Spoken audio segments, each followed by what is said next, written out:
Welcome everybody, I'm Alexander Linz, Head of Content of WatchAdvisor.com. I'm at the Baselworld 2019 at the booth of TAG Heuer, and with me is an old friend, Guy Bove. Hi Guy, how are you? I'm doing fine, thank you. Of course, you're the first person I'm seeing, so... Guy, we know each other for a pretty long time. You are a watch designer, you're taking care of watch designs, you've been working for many brands, well-known brands. This year you have been touching, let's say, an icon of TAG Heuer. Yes. Of Heuer, we have to say Heuer, because it became TAG Heuer, and in the beginning it was Heuer the Autavia. Correct. First of all, it's a huge deal for us for several reasons. The first is it's our oldest name in the family now. It goes back to 1933. So we touched the Autavia, but we also were inspired by the previous Autavia, which less people know about, which was our in-dash timer, which gives us details I'll talk about later on the watches themselves. Okay. And so it's a very old name for watchmaking for us. It's a name which I think inspires a sense of adventure, maybe a new facet of the brand for us, which is it has a very sort of retro cool look, but at the same time very modern technology inside, so it's really a great watch you can wear every day. So it's really taking this historical name, historical products, and moving them into the future. And I think it really becomes a TAG Heuer Autavia by doing that. So you're adding TAG in terms of technology now? Exactly. Literally. Exactly. So design-wise, let's start with the design. What did you do with the watch, and what were your ideas how to bring the heritage into the now and the future? Because I think this... Well, I'll start with our very early Autavias, and if you take a watch, is that okay? We can look at the watch. Yeah. For instance, if you look at the dial, you'll see the very legible Roman Arabic numerals, which were part of our early dashboard timers. So super legible. The pilot style hand also. If we move to the wristwatches, well, first of all, you'll recognize the iconic 1962 case with the beveled edges. Fits very nicely on the wrist. You can see one here. It fits great on the wrist. Yeah. We have the very famous turning bezel of this 1962 model here with a ceramic insert. So we're taking the past, but we're making it future-proof. It's something that's not going to scratch. It'll be legible 30 years from now on the wrist. You can see the gradient dial, which is also a feature more of the 60s and 70s, which we've brought forward into the future. If we jump right into the case, that is, by the way, waterproof up to 100 meters. 100 meters. You have a screwed crown. This one does not have a screwed-on crown, so it does have a vintage feel to it. Okay. It's not a screwed-down crown, but for example, it has a very traditional strap. But all these straps are now interchangeable. Ah, okay. You have a quick link. Exactly. But so we have a quick release system for all the straps here. And very smooth. Yeah. Very smooth. I'm wearing glasses, so I can do that. Yeah, perfect. Check. Very useful. And there's the watch. There's the watch. Nice. And you just clip it on again. Yeah. You just pull it back, and I think you can just actually click it on. Yeah. So it works. Very nice. Very smooth. Yeah. That's well done. And easy. Wow. So traditional look, but everything works. So it's really all the bracelets are interchangeable with the case. And you can take them metal off. or leather or tissue. And of course, NATO. NATO, of course, yeah. And then you were talking about the Isograph.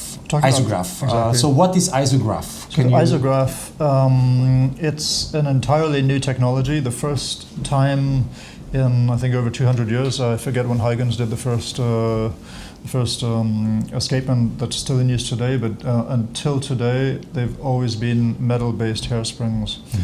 The Isograph technology is an in-house development by the other guy, Guy Simmel. Guy Simmel, exactly. Who do an interview just right afterwards. Yeah. Who has two special ovens in his office, very expensive ovens, but very cool ovens which allow us to create our own carbon composite hairsprings. Okay.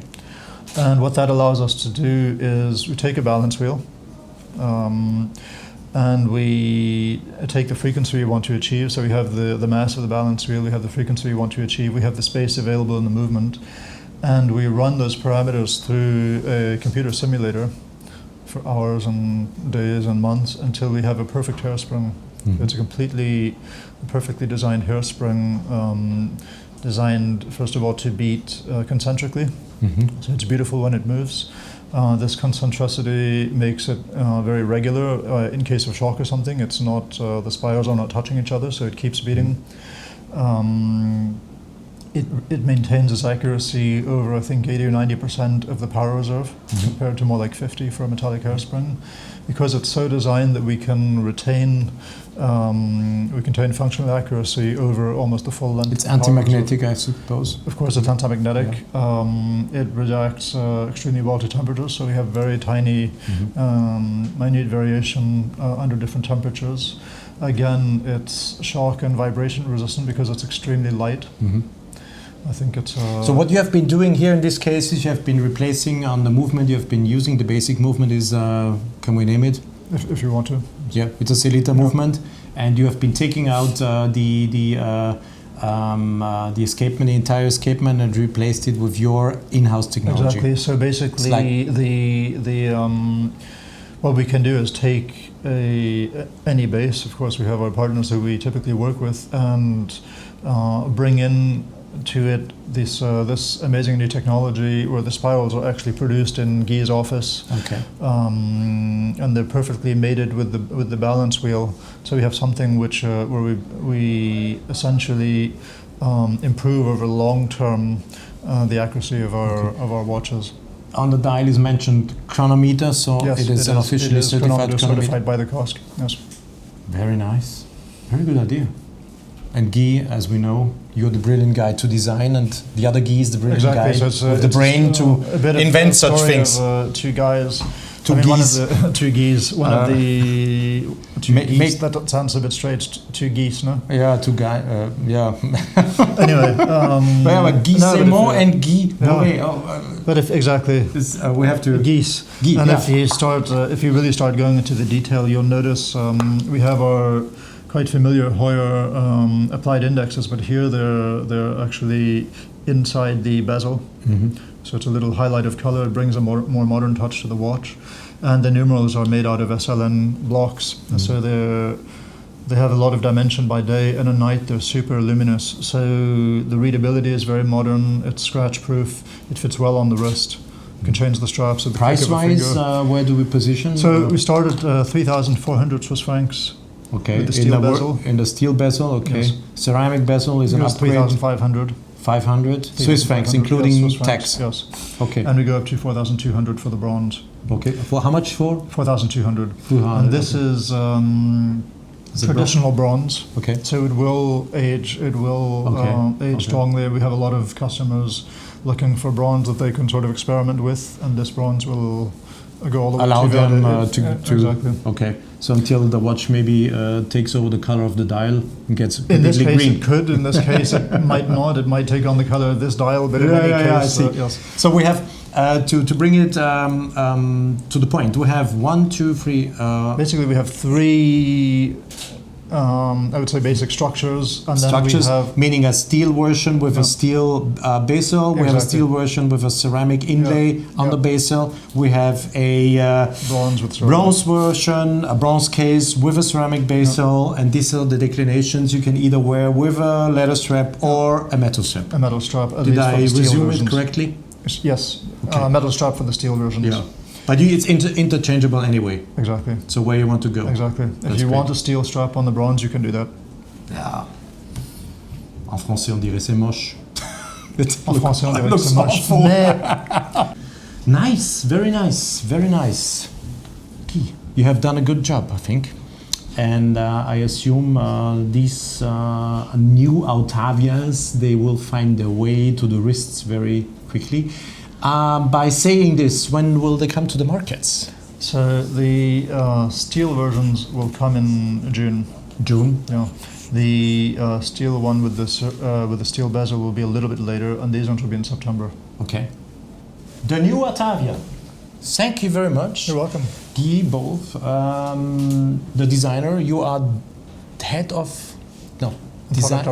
product director Yes. now at Tag Heuer. So Thank you very much for presenting me those watches. The master himself. Thanks you guys for watching. I hope you like those new Autavias as much as I do.